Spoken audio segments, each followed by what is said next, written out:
พักจักนี่แหละโอ้แกะแม่นเด้อ หมดคืนบ่ดุงกางเกงซ้ำ อันซาลี่พี่น้องซาลี่มาจมไอ้เฟืองพี่น้องมื้อนี้เนาะจมให้ไอ้เฟืองว่าไอ้เฟืองนี่เฮ็ดเวียกเก่งโพดเฮ็ดบ่หยุดบ่เซาเฮ็ดพุ่นเฮ็ดพี่เฮ็ดหยังก็ล้างถ้วยล้างบ่วงเด้ ล้างถ้วยล้างดวงล้างหม้อคัก เด้อ เราปะไว้ลุ่มหันแปะขวาลุ่ม แล้วก็ไปบันเทิงหันชวนอันบักคำน้อยก็บ่ไปบ่ได้ไปแบกซอย ไปเฮ็ดปลายนะ ไปไป แล้วก็ส่วนเขาพวกนู่นเด้ อีนู่นก็บ่ไปอีโคนก็บ่ไปบ่ได้ไปจัก อี คน ส่งก็บ่ไปโอ้ ไปที่เพื่องหันคนเดียวไป โอ้ เนี่ยมัน มื้ออื่นจะไปโลกเบิ่งแม่อ้าย ไป แล้ว แล้ว เฮ็ดแล้วหมดแล้ว เห็นหมดแล้วน้องไปโลกเบิ่งแล้ว ปลามันเนาะ เขามัน โอ้มื้อนี้ซาลี่กับผู้งามเด้งามย้อนซื้อเอาครีมมาใส่ได้เนาะครีมเนี่ยก็ไปซื้อมาเงินบ่พอบ่เงินจากไอ้น้ำ มัน จ้างบ่พออีกพี่น้องเอ้ยมื้อนั้นเบาวันนั้น50ไปครีม70,000เขาแต่ข้องหันก็โทรมาได้โอนให้แหน่นั่นแหละน้องเอ้ยบ่มีอันใดสิได้มาแบบง่ายๆน้องงามก็งามย้อนที่ว่าย้อนครีมเด้เนาะดูมันเห็นบ่คันน้องบ่เฮ็ดเวียกจากไอ้มื้อนั้นก็บ่ได้อีกเนาะเงินซื้อครีมเนาะนั่นโนาะขนาดบ่พอไอ้ก็ยังโอนให้นำลังดีละของน้องเอ้ยโอ้ดีใจได้กลับมาครั้งนี้ก็ถือว่าสุดยอด เขาไปเสียยาอันน่ะมันต้นไปบนหนึ่งโอ้เขาพิการบ่มีเห่าพิการนั่นดีว่ะ เขาว่านะเออ โอ้ย บ่มีเห่าก็ว่าบ่มี เราไปดึงช่วยหนึ่ง อยู่ใส่ก็ส่วน ส่วนมันนั่นเด้ส่วนมันสอง เหนื่อยข้างนอกนะน้องสองคนนี่นะ ไอ้ติ๊กเรา เออแล้วเคยบ่ได้ไปซับ บ่ ไปให้ดีๆมันเพลินนี่ดิ โอ้บ่มีไอ้เฟื่องเราขี้ค้านบ่นี่มาตอนเว้นเลย ฮอดเนาะฮอด ชาวบ้าน เออ นี่นะ มันน่า ปาโธ่ มันน่าเฮาหมดเฮาไปช่วยมือหนึงแล้วบ่ฮอดมือนะเนาะ ช่วยๆกัน บ่ฮอด นั่นแหละ ไปช่วยครับ โอ้สวัสดีน้องสาวติ๊กกันยังได้บ่เห็นกันบุญหลอดนั่นล่ะ นอนแล้ว เฮือนน้องแล้วล่ะติ ไก่ เน้อ บ่แม่นนี่ พัก ไม่หรอกคนนั่งไหน แม่เขามานั่งเล่นนะโอ้ขึ้นฮอดเว้นกันโดนแล้วเนาะแล้วเป็นจังได๋อันเฮือนบ่ฮู้ติ บ่หัวไหนไอ้ โอ้ปกติเนาะเฮือนสติ๊กนี่เนาะหัวหมดหัวนี่หัว พี่น้องนี่เห็นบ่จะได้สร้างมาแป้งตึมก่อนพอตัวนี้มัน30แตก พอเขาเจ้านั่นเถอะเนาะมองมาแล้วกัน 30แตกให้บอกเปลี่ยนมาสวยนะ แล้วอันหัวหมูเอาไว้ใส่ละเบิ่งห้อยดีๆเด้อห้อยพอมัน1ยันแมว2ยันมา3มดมดขึ้นห้อยไปขึ้นขวบมันเอาห้อยเทิงมันก็สิเอาอีกเรื่องไหนมื้อนึงมันขึ้นเศร้าตึมมันเอาไปซอกน้ำมันลิ้นมาทาตินเศร้าเนาะ เด้อ ตั้งหลายแถวหมด อยู่ใส่กะลายำฝนนั่นนี่แหละ นอนกำลังจะรับเอากับ เรากำลังกินรับพ้นเต้นลงมาพ้นต้นลงมาแล้วพ้นหัวมันเนี่ย เอาแล้ว ดีแล้วกลับมาครั้งนี้ก็บ่มีปัญหาหยังเกิดขึ้น แต่ว่าหม้อนู่นแท้เมาขนาดบ่ โดย จักมือละเพิ่นเมาน่ะ นี่แหละ ทุกคนบูมเมื่อ นั่นนี่แหละเฮ็ดเวียกน่ะเฮ็ดเอาเงินหาคันบ่หาก็ให้ดูตนหาสอบไปซื้อเรากินแบบนี้หั่นน่ะกินธรรมดาสามัญก็ได้นะบ่มันกินเอาได้ว่าก็บ่ได้ห้ามดอกเนาะ ข่อยยังเอามือคือบดุนเมาแทนมาว่าเอาไปยังเราปองอันน่ะไอ้คุณเอาไปกินเอากินกว่าปากเขาเละลูกหมากเห็นป้าอยู่บอนพอเท่ากับมันกินโอ้ยังกินลงประมาณปูหนึ่งยันพอเท่าเมาคำเหนียวไปจับของเรางับซื้อตกญี่ปุ่นเลย แล้วนั่นเด้ ทิมเลย คำน้อยบ่มาอาละวาดจังติ บ่ ดี เรามานั่นก็บักอั กิ น น นั้ แล้ว น เมาแล้วก็กินแล้วเมาแล้วเมาผู้เดียว ดีแล้ว ห้ เนาะ องเพลงหั่นแล้วก็มิด ดีเด้อเนาะไปถึงเนาะดีเด้ มันก็ออกไปพุ่นเลยดิมันนึงมาแล้ว เอฟซีเขาต้องรู้นะมาเราเป็นพื้นข้อเล้า เพิ่นซื้อเราปองนึงฮะ เพิ่นซื้อเราให้ โอ้ เพิ่นซื้อเราปองนึงฮะ มื้อนี้ออกไปพุ่น ไปแล้ว ปาโถ เรา3คนก็ไปบางหน่อยไปก่อนหมู่ มีคำน้อย นูนคูณ เออไป ไม่อยากกระยาเบิ่งอันส่งหันกำกับเด้อกำกับ พวก นี่ นี้ค่อยบ่เฮอกินเหล้าแท้ๆโอ้ยตีมันไปมื้อนี้น่ะมันก็ไปเซิร์ฟหูตอนแรกมันก็เอามาเพ็ดมากับผักเอาภาพมาไปซอยเขาไปซอยเพิ่นมื้อเช้าเขาไปหยังเด้อซอยพ่อเลยเขาติดไปอันนี้แล้วเขาขึ้นไปเทิงหัน อืม ไปแปลงอยู่เทิงหันคันเป็นเด้อคันอันนั้นคันจะว่าท่าคันจะว่าบ่ท่าไว้ใส่แล้วแควกบบ่แม่นกบเนาะเฮา อืม คะแนบมันเอาไม้ติ้วคะแนบเนาะบ่เฮอมันเป็นเจียเนาะแนบแล้วก็ทางนี้เทิงน่ะ อืม เอ๊ะเบิ่งงาน อืม ไอ้พึ่งน้ำ มื้อเนาะคือตอกเนาะ มื้อตอก โอ้ขอบใจที่ว่าช่วย ตอนแรกเนี่ยข่อยย่างไปเบิ่งอันปลายลุ่มพุ่นเนาะ อืม ว่าพาเขาเฮ็ด มื้ออื่นก็เนาะ ได้เอาแม่ลักเยอะก่อนนะ อืม ศอกแกะบ่มีเกณฑ์เขาก็เอาไม้อันนั้นน่ะไม้ ไม่ปีกนี่ก็ได้นะ ไม้ปีกแข็งๆนี่นะ เออ เขาได้ สารถไปเนาะ บักแล้วเขาเอาไม้หั่นซอดนี่ไปเนาะแล้วเขามัดแล้วเฮ็ดตรงเยียงนี่นะ อืมบ่ เอา บ่ตอกติดเลย ตอกติดก็ได้ ตอกติดเลยมันง่าย เอไม้เซอร์นี่เอาก็ตอกติดคือค่อยติดนั่นก็ได้ อืม เฮ็ดอันนั่นก็ได้มัน พอจะได้เกี่ยมได้พอจอเข้ามาแล้วบัดนี้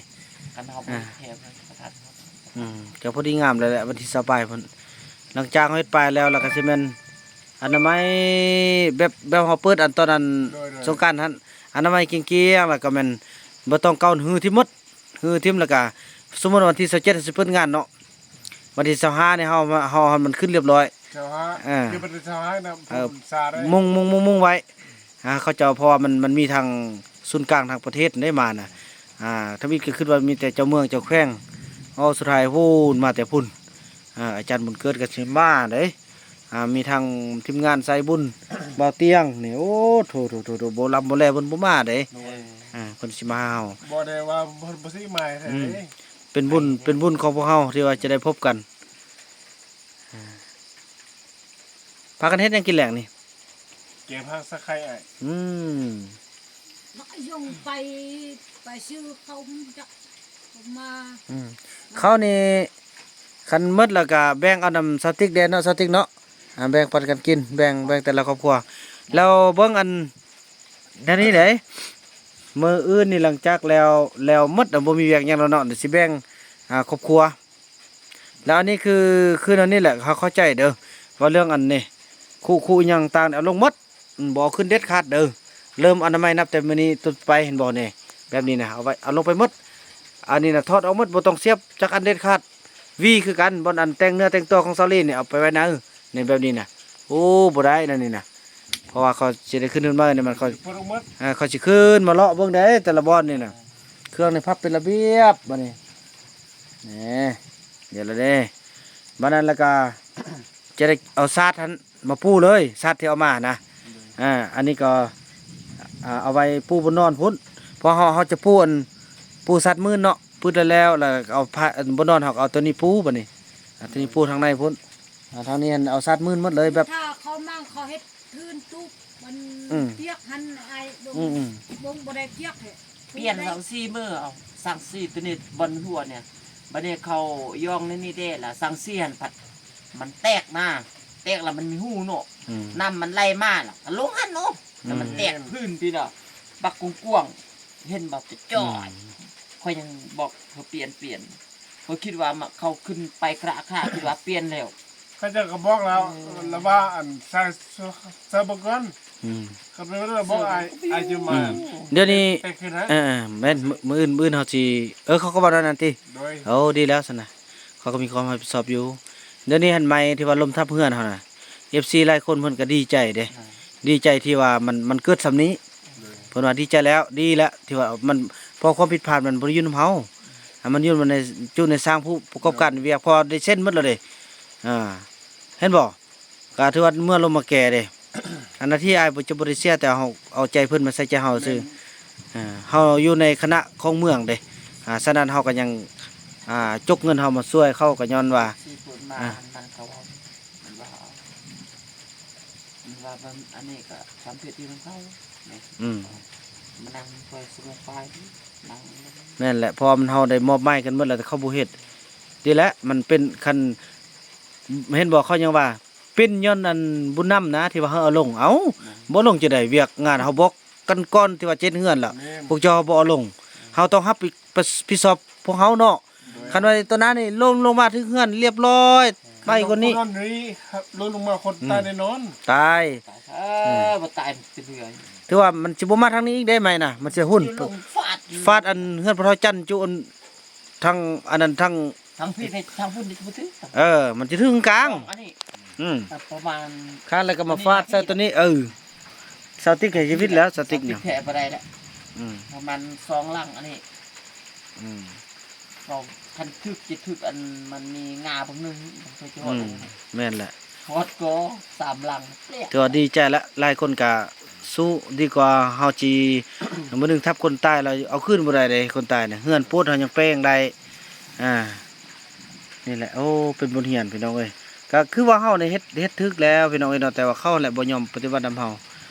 ว่าเขาก็ว้าวจนนำ กับกบตัวนี้นะครับ ได้ลงอันนี้เอาลกอ่ะง่ายดอกนี่ลงลุ่มพุ่น มันใจคันกบตัวนี้ฟ้าลมแน่แต่เบิ่งมันเมื่อฟ้าลมแห้งป้า ลุงลุงน้อง หน่วย ลงไปลุ่มเอ่ะ บ้านนาเลยเวลากับมากตัวนั้น ยานมันชื่อไปหอดห้องน้ำ บ่บ่ บ่หอดหรอก บ่สิจะเร่งเข้าว่างหั่น มันเข้าว่าง มากทุกตัวนั้น เอาบ่มีโตดีไปที่สวยบ่ฟ้าลม โอ้มื้อนี้ถือว่าสาวติ๊กจมพี่น้องเอ้ยสาวลี่จมว่าไอ้เฟืองเขาเฮ็ดเวียกเก่ง เก่งแท้เนาะ เก่ง โอ้ ต้มข้าวก็เก่งไอ้ต้มข้าวเขาลุกมาติดชู้เช้ามืดๆจากกำลังแจ้งกำลังแก้คันนั่นแหละไอ้เขามา ลุกแต่เช้าเลย ป้อถอยเขามาต้มข้าวต้มนี่ต้มนั่น เหลือรับกันดูสักนิดนึง เขาเฮ็ด สาวลี่เนี่ยบ่เฮ็ดหยัง บ่ อ่าน อน โอ้มื้อนี้ซัมเมอรี่นี่นอนฮอด10:00 นเนาะเคยเนาะ ป้า ฮอด10:00 นเมื่อยเสียยามวันนี่ โอ้เพิ่นสิยะ ยามวัน ยะมันต้นเพิ่นเนาะ ยามวันต้น อืม วันนี้เราไปเจ็บหัวบริเวณเบียกโอ้ย อืม บ่ไปน้องวันนี้มันสิ้นยางมา แม่นนั่นบอกกันเด้อวันสิ้นบ่ต้องเฮ็ดเวียกเด้อย่านเด้เนี่ยอันนี้ก็เริ่มงามขึ้นมานะกันมาเป็นซะได้ไอ้ส่งมันคือเอาไปใส่บ่บอกบ่ลาเดี๋ยวนี้เป็นซะได้ก็สิเกิดนะฮึ ติดบ่ให้จูบเด้ สติ๊กนี่เป็นผลดีย้อนที่ว่าเราบ่เปลืองตัวเด้เราจะสงวนตัวเราที่สุดจะดีหนิดนึงเป็นแบบว่าเป็น เขาอียงเขานอนบ่ให้อ้ายแล้วเขานอนเดี๋ยวลุกตื่นแล้วเขาโมยมาบุญรอดรับ แล้วบ่ล่ะ เขามาปึดน้องชงน้องเว้าไอ้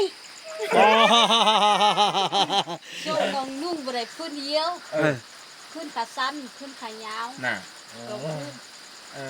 น้องเตะเลย เต้บ่ต้องเว้าแห้งแม่นบุญรอดเนี่ยตื่นอันบ่มีลูกก็เว้าเฮ็ดดักคืออ้ายอันเอื้อยนี่บ่ต้องไปเฮ็ดช่วงเฮ็ดที่ทาด มาเบิ่งเด้อเตะบ่ช่วยดอกบ่เอื้อยเด้อ มันก็มามอยแล้วเนาะมอยก็มิดโอ้เตนเนี่ย บ่ บ่น้องๆเบิ่งได้น้องคันว่าสิถ้าเจ้าสิเอาค่อยน่ะไทยพ่อแม่มาเนาะพ่อแม่มามักบ่นั่นที่สองดูมันเฮ็ดเวียกเฮ็ดคือมื้อนี้นี่บ่ได้เรื่องอะไรอยู่ไปผู้เดียวเนาะ ก็คือคนพี่บ้านบ่ไปใส่ก็บ่บอกโอ้พี่น้อย ซื้อกับหู ตายจะได้กำกับเลยเดี๋ยวนี้สิเบิ่งได้คันว่ามันเป็นมนุษย์วิญญาณนี่ก็ น้องไปเบียกอยู่ อืม เจ็บนี่เขาบ่นอนเนี่ยเขารับแล้วเขาไปนอนพุ่น เป็นนั่นพุ่นแล้วเออ โอ้ยเป็นมันนั่นแน่มันจางไปเที่ยวเนาะ เพราะว่าน้องอันบอกถึงนี่ซ้ำเพื่อนแล้วก็ว่า คือ ไป อีนุ่ เที่ยว ม ติดผู้เช่าไป น้อ เที่ ง ยว ที่ ติดผู้ บ่ เช่า คืออีนุ่ม เช่า ที่ อ่ะ ก้อนบ่มักว่าไปเชี่ยวชื่อมือน้องก็บ่ฮัก เออ ไปเที่ยวเช่าน้องแคกคือกันคือเรื่อยคือกัน เออ ก็ได้ไปเชี่ยวเทื่อนึงก็มา อันไปเชี่ยวบอกนำเมียก็ไปน้ำ เออ อันนี้วักไป เจ้าอยู่เจ้านึ่งเขาแกงพักไปคนเดียว เออ เราเอาไปเงินงัดเนี่ยพอได้เพราะว่าพอเงินเมียไปซื้อเอาบุญรอดกินบ่มีเงินเนี่ยงัดชิงโซ่หันเอาเหล้าปอกหนึ่งงับ เออ ไปจนดึก เออ จนดึกมากมันนอน เออ มันนอนก็บ่กินนอน เอาปอกหนึ่งงับมืดกะหิน เออ เอาปอกหนึ่งงับมืดกะหินเอาปอกหนึ่งงับ เอ็ดคือมันดันโอ้คน เอาปอกยาวสามที โอ้ ปองพอเห็นปองยาวออกทิมแบนทิมบดเนี่ยก็เอาไปกิน บ่มี น้ำ ที่ เนี่ย เราปอกเหงา ว่าแบบอันป้องเป๊ปซี่ป้องเยอะนะ เขาคือกินน้ำบดทิมเอา โอ้ เราให้ เขาก็ดูดกินพอนอนพอนอนลูกตื่นพอนอนตื่นแล้วทิ้งเบิ่งอ่ะแม่นอีนู่น อืมเรื่อง ครั เนาะ บรู้ กินไล่กะเจ้าบ่อยู่ได้นี่ไปอยู่น้ำพ่อน้ำแม่อยู่นี่ อ๋อ ยันตาหันหันกะมาแล้วมันยิง โดย บิดเบิดแตกตายเบิด แล้วถือว่า ตายเบิดไรนี่ไปอยู่น้ำพ่อน้ำแม่หันแกเอาบุญรถบ่แม่นลูกเขา เออ ลูกเพิ่น เออ โอ้ พ่อ นุ ของเพิ่นบ่แม่นลูกพ่อบ่แม่นลูกของเพิ่นเมียขังเขาผัวขังเขา เออ ลูกของเขาไปอยู่น้ำผัวไปไรนี่ เด้งเบาเอิดมันมานี่ของเพลือเบิ่งลาวกับเบิ่งบักรอดมันแตกต่างกันเฮายังเว้าฟังอันนี้มันนุ่นอันนี้บานนุ่นอันนี้บานนุ่นอันนี้บานนุ่นหมดเฮายังเว้าบ่เสร็จ แล้วแต่ว่าแล้วแต่อันเดี๋ยวนี้อันบักส่งกับคันว่าสิฮักกับบ่อยังให้เป็นแบบบักนู่นนั่นบ่เดี๋ยวนี้น้องมักบ่ส่งน่ะโอ้บ่มักเลยอีนุ่น รับเนี่ย รับตัวใด รับคืออีนู่น โอ้บักส่งคือสิเป็นแบบนั้น งานเข้าไปโลกนี่โลกนั่นไปชอบกินเหล้าไปโลกนี่ไปเซลเซล เฮ็ดเนาะไอ้ว่าเฮาซอกเอาอันผู้บ่าวผู้เหล่าบ่ เอาคนเล่าบุงลูก คนเหล้า บอย แล้วตั้งฮักตั้งเรื่องนี่น้องยังมักผู้ใดเอา เส้นข้านะแม่ เน่ะอย่าไอ้เฟือง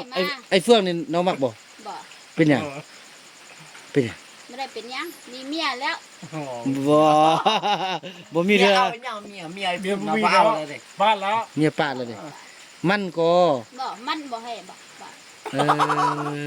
อเนาะ ถ้าพ่อกับแม่มาแล้วก็ถามว่าลูกอีโยงหันบ่เอาเจ้าชอกเอาผัวผู้เบาคนเล่าหัน อืม กับไปชอกเอาผู้เล่าแท้น้องก็บ่อยากได้น้องอยากได้ผู้เบาคนไทย ป้าอย่าได้ผู้ว่าคนไทย อยากได้ผู้บ่าวคนไทย ป้า ไปซอกซะบ่ได้บ่าวคนไทย เสร็จบาทนี่นะ คนลาวน้องก็บ่มัก บางคนก็ ลา บาย เช่า ชู อะไรอีก น้องก็บ่มัก คนละทึ่งน้องก็บ่มัก อืม ทหารน้องก็บ่ฮัก เออ ตุนวัดน้องก็บ่ฮักบ่ โอ้มักผู้บ่าวไทย มักผู้บ่าวไทย อ๋อ ป้าโถ ไป อนุ ซอกเสื้อดูหรอก อนาคตก้าวไกลขนาดใด เอาเขากิน สาว มา ติ ต่างรูซอกได้ เอ้าคันมีคนเอานี่เบิ่งต่อไปคันมีอันนั้นเนาะมีสมนุครัวมีหยังก็เนาะ อืม เราบางเทื่อถึงมีผู้ที่มีใจให้บุญมีเงินมีคำมาช่วยสร้างก็ดีเด้นะลองเบิ่งต่อไป มีจะซุปนะ ตัวคนลาวเขาตกละพี่น้องเอ้ยคนลาวคนเราสูงคนเราเทิงนี่ตกละสาวติ๊กบ่อยู่ในสายตาละมักผู้สาวไทยผู้บ่าวไทยไอ้คุณก็มักผู้สาวไทยอีกเด้ไอ้คุณน่ะ มันความรักชาวไทย พี่น้องก็ม่วนๆกันไปเนาะเรื่องราวของพวกเขาพี่น้องเอ้ยถือว่าจังซั่นแล้วพี่น้องเนาะถือว่าคลิปนี้บ่าวเราก็จะขออนุญาตจบคลิปกันเพียงส่ำนี้ก่อนแล้วพบกันใหม่ในคลิปต่อไปเนาะคลิปนี้บ่าวเราก็ขอคำว่าสบายดี